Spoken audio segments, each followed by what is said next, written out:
Luck line part second. यदि किसी की भाग्य रेखा जीवन रेखा से निकलकर शनि पर्वत तक जाए, वह गहरी, साफ सुथरी, बिना कटे पिटे हो, ऐसी भाग्य रेखा पराआश्रित भाग्य रेखा कहलाती है। ये जीवन पराआश्रित भाग्य रेखा होती है। ऐसे जातकों का भाग्य उदय किसी के सहयोग से होता है। या तो वो कोई अपना हो सकता है, पिता हो सकता है, कोई रिश्तेदार हो सकता है, या कोई सगा संबंधी हो सकता है। इसके द्वारा उसका भाग्य उदय होता है। ये दूसरी प्रकार की भाग्य रेखा है। इन भाग्य रेखाओं को पराआश्रित भाग्य रेखा कहते हैं, जो कि जीवन पराआश्रित भाग्य रेखा में से एक प्रकार की है। यदि कोई भाग्य रेखा चंद्र पर्वत से निकलकर शनि पर्वत तक जाए, तो ऐसी भाग्य रेखा को हम चंद्र आश्रित भाग्य रेखा कहते हैं। ऐसे जातकों का भाग्य उदय किसी स्त्री, माँ, बुजुर्ग महिला या उसकी पत्नी के द्वारा होता है।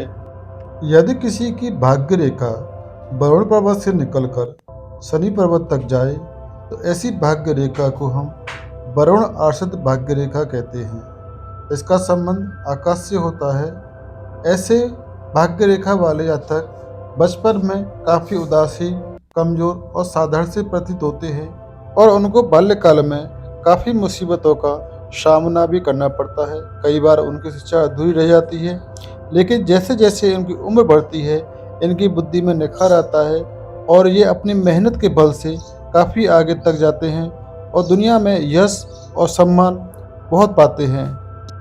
ऐसे लोग आयु के बढ़ने के पर उनके लक भी बदलता है और उन्हें सम्मान भी मिलता है।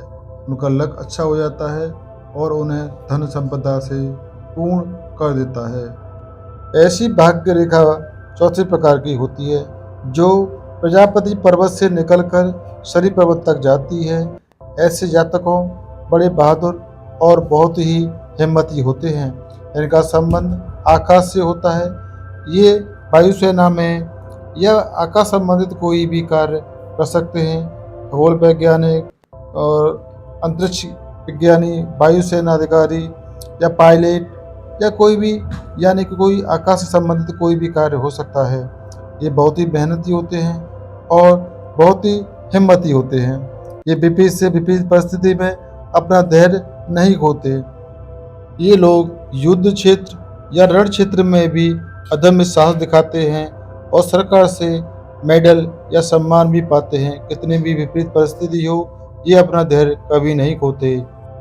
यदि किसी की भाग्य रेखा शुक्र पर्वत से निकलकर शनि पर्वत तक जाए, तो ऐसे जातक का भाग्य काफ़ी अच्छा होता है।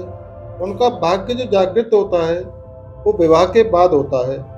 वो स्त्री के द्वारा हो सकता है, कला के द्वारा हो सकता है, या प्रेम संबंध के चलते हो सकता है।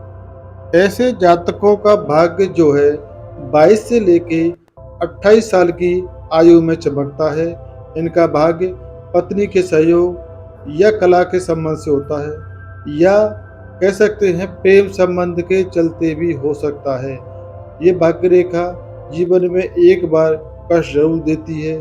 जिस समय जीवन रेखा को काटती है, उस समय जीवन में कष्ट जरूर अनुभव करते हैं। यदि किसी की भाग्य रेखा मंगल पर्वत से निकलकर शनि पर्वत तक पहुँचे, ऐसी भाग्य रेखा को हम मंगल आश्रित भाग्य रेखा कहते हैं। ऐसे जातकों का भाग्योदय जवानी या जवानी के बाद होता है। बाल्यकाल में इनका काफ़ी कष्ट से गुजरना पड़ता है। बहुत मेहनत करने के बाद भी जवानी तक ये लोग सफल नहीं हो पाते हैं। इनको सफलता नहीं मिलती है। इनका सफलता जवानी के बाद में ही या युवावस्था में काफ़ी तरक्की नहीं कर पाते हैं। इन्हें जो सफलता मिलती है, वो वृद्धावस्था, युवावस्था के बाद ही मिलती है। इन भाग्य रेखाओं का पूर्ण फल तभी मिलता है जब ये कटी पिटी ना हो, साफ सुथरी हो और गहरी हो। यदि ये कहीं से कट पिट रही हैं, दाग धब्बेदार हो रही हैं, तब इनके फल में बदलाव हो सकता है। ये अशुभ फल भी देना शुरू कर दें। ओम नमः शिवाय। अगर वीडियो अच्छी लगी है तो लाइक सब्सक्राइब जरूर करें। ओम नमः शिवाय।